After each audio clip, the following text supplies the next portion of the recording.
In episode 69 of Pop Culture Weekly, I talk with Loki director Kate Herron and Loki star Gugu Mbatha-Raw. Plus, it's Ben of the Week. Let's go. You're listening to Pop Culture Weekly with Kyle McMahon, presented by 92.9 Tom FM, an iHeart radio station. Hello, and welcome to Pop Culture Weekly with Kyle McMahon. I, of course, am Kyle McMahon, and this is episode 69. I can't believe we're almost at 70, and it's 69, so you know what that means.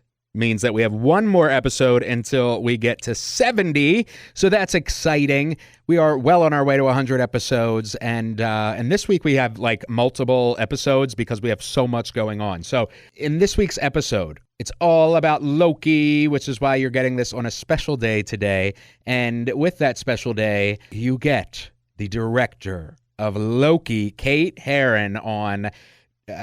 oh my God, we just talk all about Loki. It's so awesome. And then I talk to the one and only Gugu Mbatha-Raw, who is a celebrated actress of her own right. Of course, she was or is on the morning show on Apple TV Plus, which I absolutely love, and she slays it there.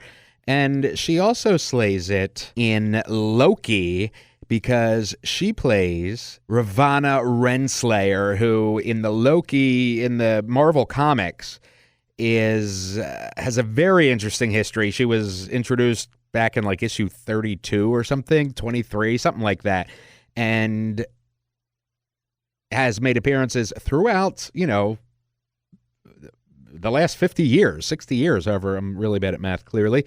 And she has a very close relationship with one of the great villains of the Marvel Universe, Kang. So who knows if he'll be appearing. But I do know that I saw it early. So you may have seen the review of the first couple episodes of Loki up on popcultureweekly.com. I absolutely love it. It is really great. And her character is very, very important to the series, and I think will become very important to the Marvel Cinematic Universe. So in any event, I talked to her as well. And then I talked to the YouTuber and TikToker himself, Ben of the Week, Ben De Almeida. He is such a great guy, very creative. He's a huge TikToker. He's a huge YouTuber. And I'm really happy that he sat down to talk with me for episode 69 of Pop Culture Weekly. So with all that said, let's get right into it because we have a lot to talk about this week. So without further ado, here is my interview with the director of Loki, Kate Herron.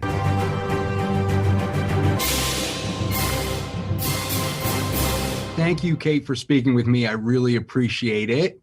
No, it's so nice to meet you, and hi. Hi. First of all, I want to congratulate you on Loki. It is absolutely incredible. It's like world building, and yet it's epic, also like intimate. So congratulations on such a huge achievement. Thank you. So tell me a little bit. Of course. So tell me a little bit about how do you go into a big project like Loki? Yeah. So basically, I found out they were making a show about Loki, and I love the character, and I like everyone, I've watched him change and shift into many different places across the MCU, and I just was like, I thought he had also died in Infinity War, then suddenly he was back in Endgame, and I was like, what? And I was like, I want to be part of wherever he's gone, because I just think he's one of the best characters. Like, I've always been drawn, I think, to outsiders and stories about identity. And I think Loki for me is so interesting because I love villains. And I think that, you don't necessarily have to like what they're doing, but you have to understand it. And I think that Tom's performance has grounded Loki in such empathy and wit that you can't help but root for him. And because it was Avengers Loki as well, I was like, what a unique storytelling opportunity. We're going to take a character that, was supposed to be arrested and go to Asgard, and now we're not doing that. We're going to put him in the TVA, and, he's chaos, and it's a place of order, and what's going to happen. So, yeah, I was just very happy that I got to be part of it. I love that. And I heard that you kind of had a marathon conversation with Tom your first time meeting him and kind of nerded out on, both like Marvel, MCU stuff, as well as both of your thoughts on Loki, the series. Is that correct?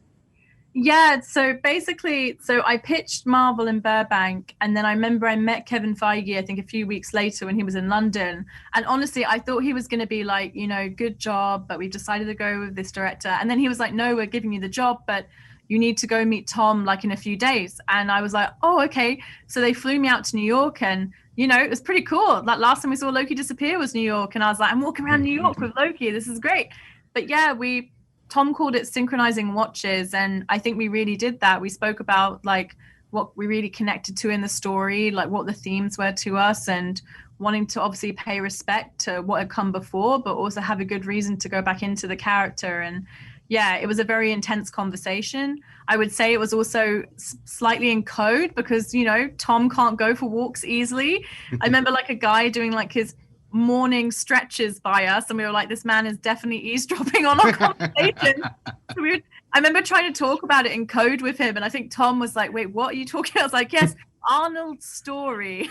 So it was quite funny, but no, I think it was just a really good moment for us both. I think the main thing I really found was that we were on the same wavelength. We're both very studious people and very thorough, so I think it was also just about building up trust, right, as an actor and director, and him knowing that I had his back. And we might push the character in a certain scene a certain way, but if it doesn't work, it's no big deal. No one has to see it. And if it does work, then that's really exciting. So yeah, he's been an amazing creative ally to me across the whole production. So yeah, very glad I got to work with him.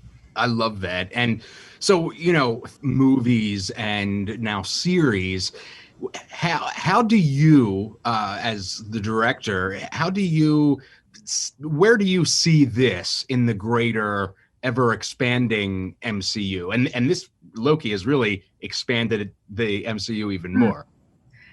Honestly, I think for me, it's really exciting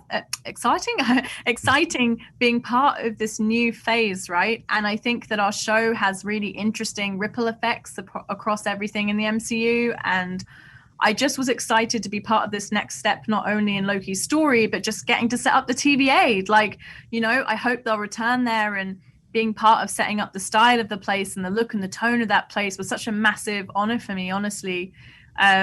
So yeah, I think for me, it was just trying to tell the best story and, make it a visual treat for people and something that they hadn't seen before in the MCU. Because as you said, like there's a lot there, and I wanted to make sure it felt unique and something fresh and different.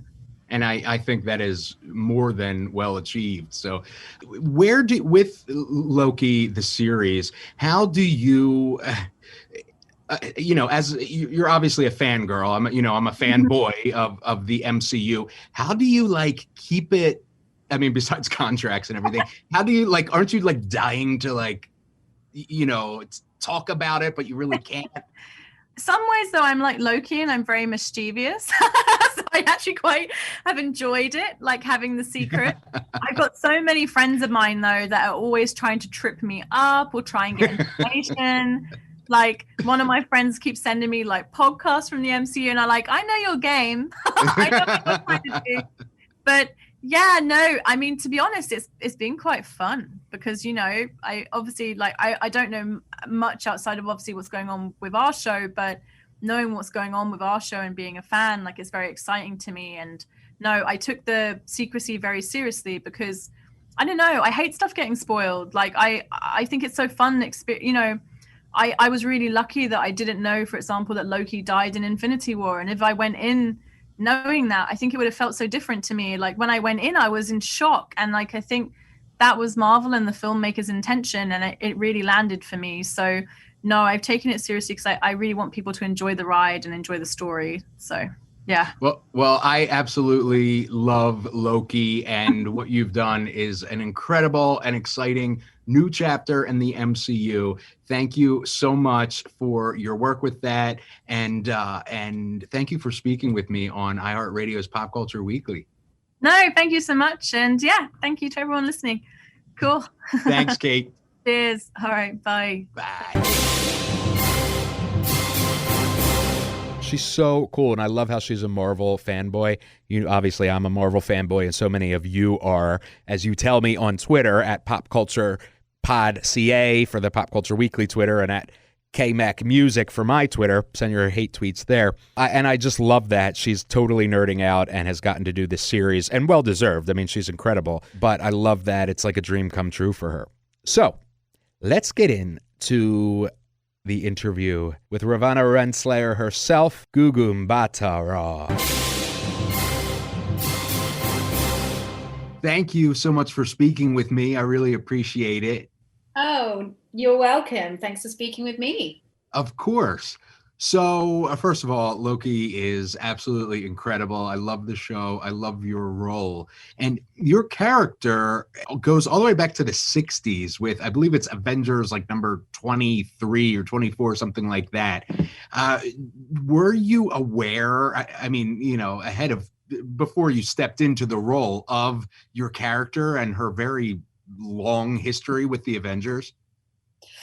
I wasn't aware, and I think, it was great for me when I first, spoke to Kate Herron about Loki and about the part. It was sort of a voyage of discovery, really, for me, and learning how she fits into the show. I think that we are looking at this as sort of her origin story. So, a lot of what we see of Renslayer in Loki is, predating what goes on in the top comics. So that was kind of fun for me because it gave me a bit of more freedom to sort of create the TVA version of Renslayer, but also knowing that there is so much scope for her to go to other places in the future. Yeah, and the difference, so far that I've seen is obviously, so here for the TVA, you are a judge, where that is new to this character, in other words. So did that, and it kind of builds off of your prior answer, did that help to give you some freedom with the character, knowing that this is, something, a fresh, unique take on her? Yeah, absolutely. And it was great fun for me to be able to play, a character with gravitas and power. That's not something that I've really played in my career before, like a judge in this big sort of bureaucratic world. So it was sort of a departure for me, but also knowing that she had a military background, that she'd worked her way up, that she was an ambitious woman in the TVA. I just kind of thought it was a cool sort of starting point for a character, and whatever sacrifices that she's made along the way, I thought it would be really interesting. Yeah, I absolutely love your portrayal of her, and I've got to ask, as as an actor, did you ever imagine that you would be in this ginormous, film and TV franchise universe? No, not really. It's so much fun, and I pinch myself every day that this is what I do for a living. I think back to my sort of 5-year-old self or my 8-year-old self that, always loved playing pretend and loved acting and dancing and putting on plays and the fact that I get to do this, with a much beloved universe, and such a, popular franchise as the Marvel franchise is a real treat. As I'm a huge Marvel nerd, and I feel like I would want to talk to people about what I'm working on, but I guess in your case you kind of can't. Isn't it killing you, or are you just like? It's funny. I have to say, I am not the biggest Marvel nerd. Hand on heart, this is a new sort of venture for me. So in a way, that goes to my advantage in that respect. In that I sort of, I'm an actor and I'm playing this role, but I'm not nerding out or stressing out about needing to spill the beans because we've signed so many NDAs as well. Of keeping the secrecy of these shows is so integral to a lot of the surprises that we have along the way. So I feel like, that has played to my advantage. Not knowing everything about the universe has meant that I don't have to feel, too stressed about telling everybody everything. Right. Yeah. That and the NDAs always help too. So are you looking, I'm I've seen the first 2 episodes, but is there, and you might not even be able to say this, so is there a future for your character in the broader MCU world? We shall see. I think, things definitely get richer and more intense for Renslayer as the show goes on, in further episodes. So we'll see. I think things are left, well, I won't say how things are left, but things could really go anywhere for her, after this. So yeah, watch this space. I love it.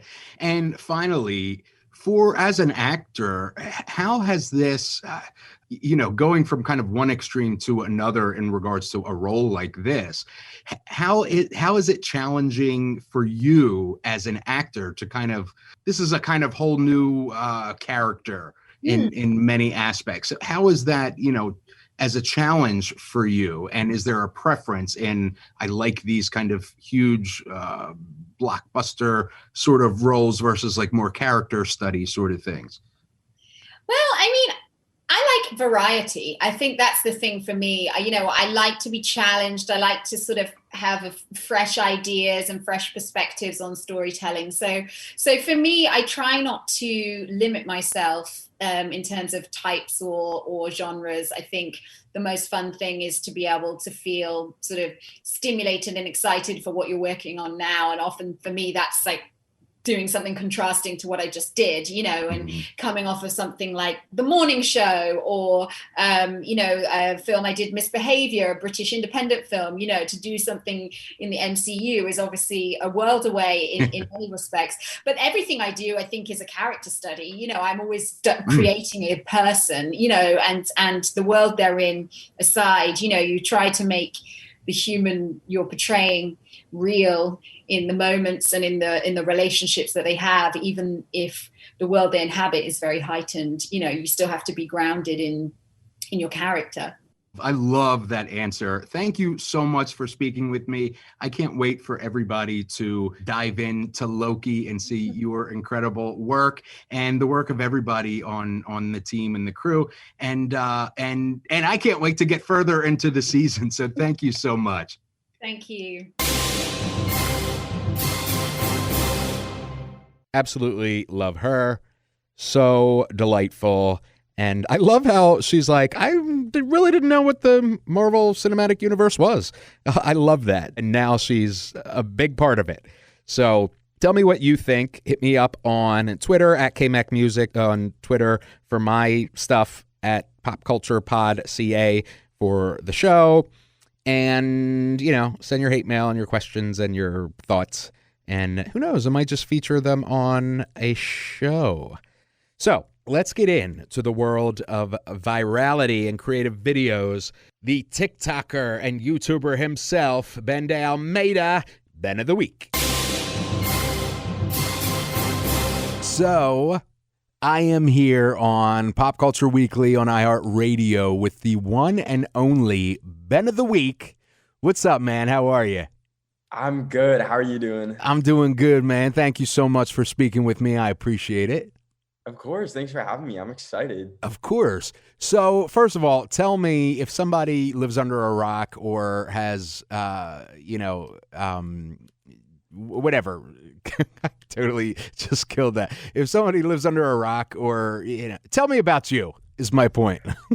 I just make little funny videos online, essentially. I just kind of wake up and think what the most random kind of video that I could possibly think of would be, and then I kind of just go do it, whether it be on TikTok or YouTube, or my podcast, which I just started. But mainly TikTok is what I do. That's kind of the main grind, I guess you could say. I started in 2019 when it was still really early, and I've kind of just been with it as it's become this huge giant thing that everyone and their grandma's on now. So so your channel is hysterical, and one of the major questions I think everybody has for you is Uncle Fatty real?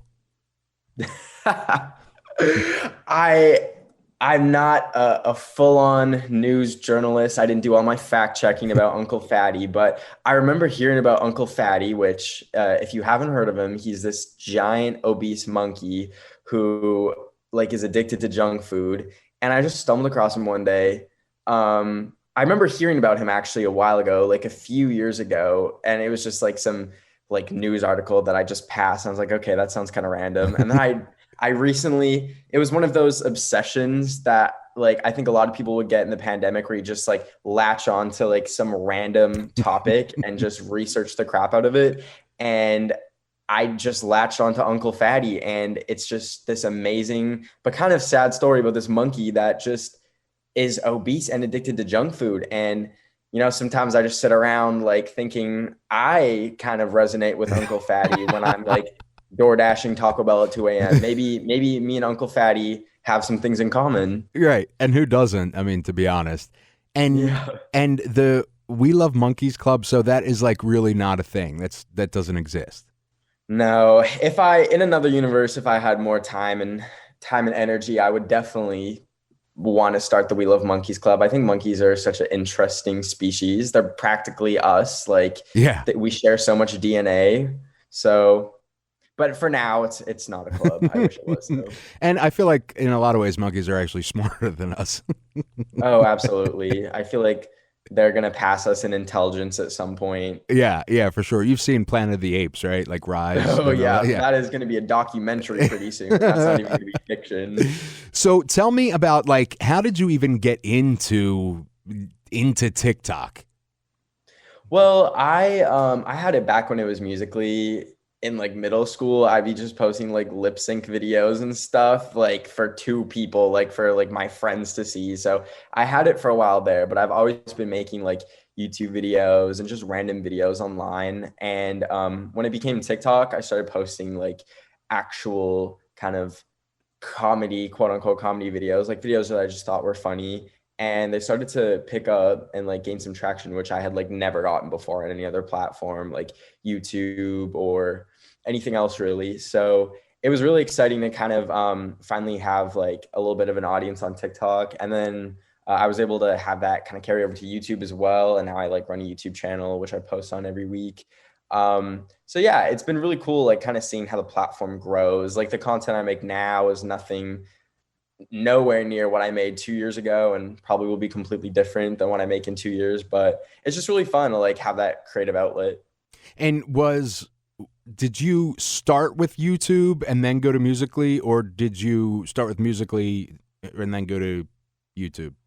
Yeah, I started on YouTube when I was like 10. Probably wasn't allowed to have YouTube, but I think I just like downloaded it on my iPod Touch without my mom knowing or something. But yeah, I posted on YouTube for a while, just random videos, nothing really serious. And it was only when TikTok came along where things picked up. So tell me this, because so like on Twitter, you know, I'm verified and like, I don't have a ton of followers. It's like 8,000 followers or something, but I have like some tweets that have like, 500, 600,000 like reach, and it's been, retweeted like 8,000 times or whatever. And then like, and that's not all the time, but sometimes. And then like I do a TikTok and it's like my grandmother watched it and literally one of my friends. What the hell? Why does TikTok hate me? I don't know. TikTok can be really confusing sometimes. Like there'll be full months. And I've seen it like with like friends who have like 10 million plus followers. There'll be like months where they don't even reach like 1% of their actual like follower count. So it's super random sometimes. It can be really frustrating. But at the same time, I feel like TikTok kind of gives you a better shot at reaching an audience than like kind of any other platform. Like Twitter, you kind of have to like have a circle of people who follow you who might retweet it, and then that goes on and just spreads. Or you might like be talking about like make a tweet about a certain topic that's like trending, and then that it'll blow up that way. But if you don't have that, it can be really hard on Twitter to like kind of get any kind of audience, which is what I've noticed. But TikTok, I feel like, is pretty fair. It's definitely a lot of trial and error, a lot of trial and error. Mm-hmm. And that actually brings up a great point. Like, your videos are, and not just on TikTok, like the editing, I mean, it's like a full-on production.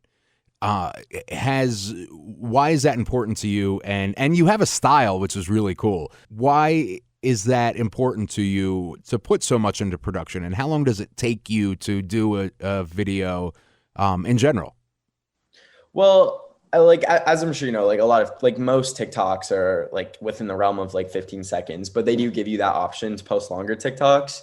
And I always love just kind of like standing out, like, whenever I can. And you don't see a lot of like kind of longer comedy videos. So I kind of saw that like void and just tried to like fill it with like big, long, like stories that like really like kind of hook you and are just like a fun journey to be on. So it definitely is like a lot of work making them. At the start of the lockdown, I was doing them like every single day. And like each one of them takes probably like 6 to 8 hours to make. Wow. Like the whole process. So doing it daily was a lot, but I didn't really have anything else to do.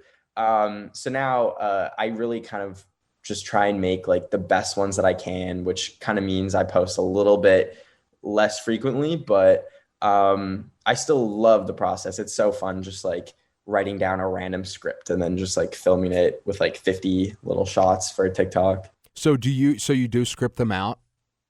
I do. Sometimes I script it out, or if I'm just like in a weird circumstance or like a funny situation, I'll just kind of like film and then like piece it together in a story afterwards. That's awesome. I like I said, I've tried TikTok and I feel like I have some creative ideas, which clearly nobody else on TikTok thinks are creative or worthy of viewing. But I love that, like even just like some of your little edits, like you'll have,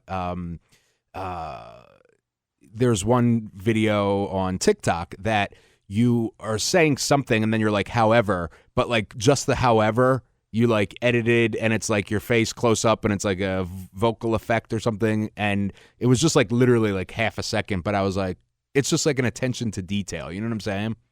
Yeah.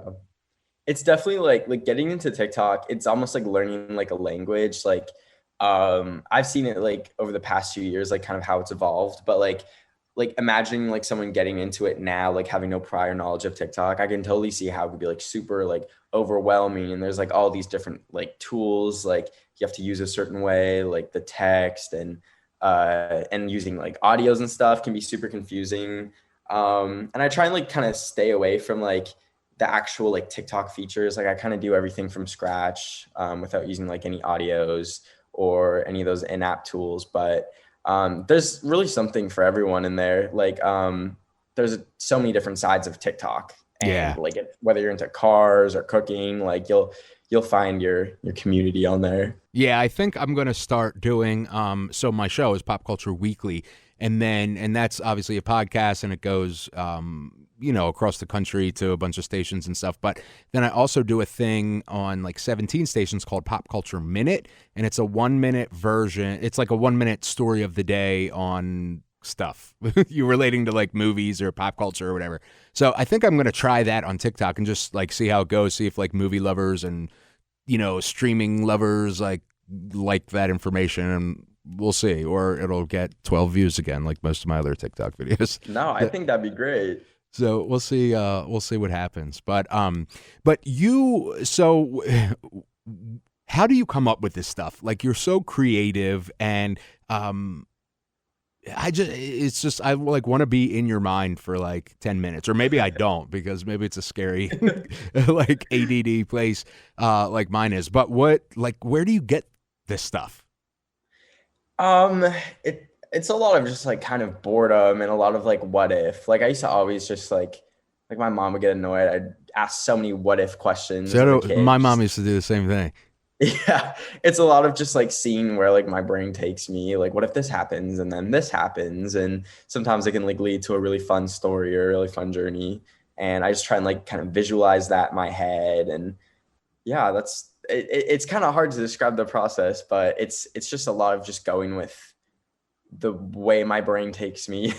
So like if you're if it's, you know, Monday and you're like kind of scripting or whatever something for Friday or whenever it is, are you like walking your Wish Roomba? Like did you just like wake up in the middle of the night and you're like, if I ordered a Roomba from Wish, what would happen to it? Like how does that work? Well, I did get this Roomba and I just realized like how bizarre it is that we have these like literal robots, like these like almost AI robots just like walking around in our house just vacuuming. And I was like, that's kind of sad. Like it's almost like a pet, but it like gets no love or care. So like I wonder what would happen if I just took it for a spin outside. Like what would people do? What would people think if they just saw someone walking a Roomba? It's like kind of the same way you see someone like walking their cat or like any other pet that's not a dog, like how bizarre that is. And I really love like kind of seeing people's reactions in public, even though it makes me so nervous, like filming in public. So yeah, I just took Mr. Roomba for a spin. That's awesome. And by the way, I'm kind of offended by your comment about walking other pets because Mr. Cheeks, my hamster, loves his morning walks. Oh no, I'm all for it. No, I'm totally kidding. I'm totally messing with you. Speaking of pets, I just heard my Tamagotchi go off in the distance. Sorry about that. Oh, you got to feed him. Yeah. So that's awesome. And that's, you know, it reminds me of me in many ways because, you know, similarly, my mom always would be like, can you just shut up and stop asking questions? Like and she wasn't mean about it, but like I got to give her props for raising me and putting up with me and not like smothering me with a blanket or something in my sleep because like, you know, I constantly was asking questions. I wanted to know how things work. And I wanted to know, you know, there's this one thing that I got in trouble at for school. My mom had to like go up there and the teacher told this story and it was like something about rock soup where like they were poor and so they had to like make soup out of rocks, which doesn't even make sense. But so I raised my hand and I was like, well, why don't they just charge it? And the teacher got like really mad and like complained to my mom, and my mom had to go up there. And she, as much as she would like get annoyed with me asking her crazy questions at home, when somebody else would yell at me for it, she was like, no, like he's just being creative, you know? And first of all, we don't like charge everything. Like he didn't learn that here, but he was thinking, you know, like of a different solution for eating freaking rock soup. You know what I mean? So like your kind of brain and how you think things kind of reminds me of mine in some ways. So yeah, it's definitely really good to have like parents that just kind of like will entertain like your wackiness and like creative side. Like I'm really thankful that I had that like growing up. I don't know what I would be like if I didn't have that. So yeah, well, we most certainly probably wouldn't be talking right now, either of us, you know? So tell me about your podcast. This is pretty exciting. And first of all, bro, can I have like my own space? You're already dominating YouTube and TikTok. Now you want to dominate podcasts too? I've always loved podcasts. Like I cannot do the dishes or like do any kind of like house activity unless I have a podcast on. And I always really wanted to host one myself. Like I kind of love rambling and I really hope that people enjoy listening to me rambling. So I started one called I Almost Died. And I just find it so interesting. Like when people have like near-death experiences, like just the thought of like kind of like gathering around like a campfire with your friends and like just like talking about like crazy ways like you almost like met your maker. And so I thought that'd be like a really fun topic and just kind of theme for like a podcast, like a bunch of different near-death experiences, because I have quite a bit. I don't know if I'm just like super clumsy or like what it is about me, but I have enough for a whole podcast. And I also have some really fun guests on as well, also sharing their near-death experiences. So it's been really fun. I love it. And that's available wherever you get your podcasts. What is interesting to me about this podcast is how have you had so many near-death experiences? Like I'm trying to think of one of mine, and like, you know, it definitely wouldn't be something cool, like, you know, almost ate by a tiger or beat up by a nun or something. But like, I can't think of any. Like, how do you have so many?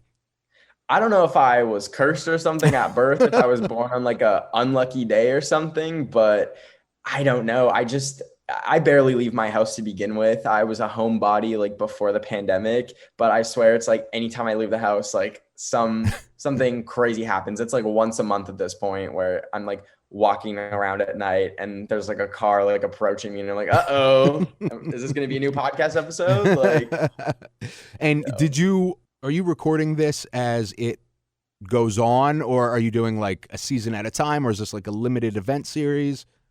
Well, I've had like a lot of the stories are like ones from my past, but as I've been filming this, there's been like near-death experiences that have happened since I started the show. So they're still following me and I'm still getting new episodes. But yeah, I've got lots of stories and hoping to have lots of people share their stories too. Awesome. And so this is something that you hope to just keep on going. Yeah, for sure. Great. And what do you think is next for you? Like, you're such a talented dude, like, are so great at social. You're so creative. Like, you dominate TikTok and YouTube. And now, you're doing awesome things with podcasting. Like, what the hell is in your freaking calendar next? Well, first off, thank you so much. I appreciate that. But probably my favorite part of like all the stuff I do online is kind of like the acting aspect of it. And a lot of like, just like the comedy parts to it, I guess. So I'd really love to like, I've been taking like acting lessons for a while. So probably just getting into that space, like kind of testing the waters with that, seeing where that takes me. That's awesome. And I would love to see like a Ben of the Week, like Adult Swim, like animated series. Oh, I would love that so much. It would be so sick. And like, I can just see your brain like in an Adult Swim, like especially animated series, because you could do whatever you want, like in regards to like how insane you want to get. That needs to happen. I'd even animate it myself. It might take like 40 years to do it because I can't draw at all, but eventually there'd be some finished product with my beautiful drawings. That's awesome. That really needs to happen, man. I really want to see it. You would like dominate that too. So where can we follow you and get all your stuff if we don't yet? I'm Ben of the Week on everything, TikTok, YouTube. My podcast is called I Almost Died, which is on all platforms. And yeah, I think I have stolen that username for every platform. So awesome, man. Ben of the Week, thank you so much for hanging out with me and talking to me. And I can't wait to see what you do next. And hopefully you come on again and we'll talk about that project too. Of course. Thank you so much for having me. Of course, man. Such an awesome, talented guy. He is so super talented, so creative. His videos are so funny, so good.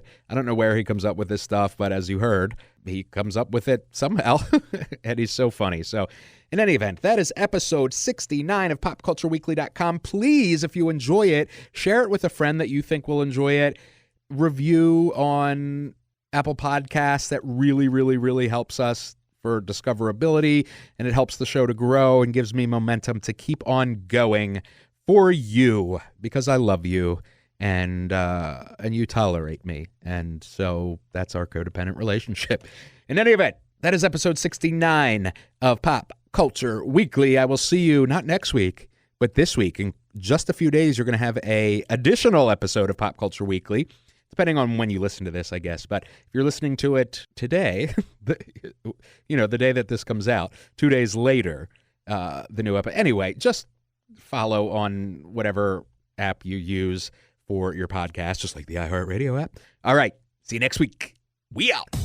You're listening to Pop Culture Weekly with Kyle McMahon, presented by 92.9 Tom FM, an iHeartRadio station.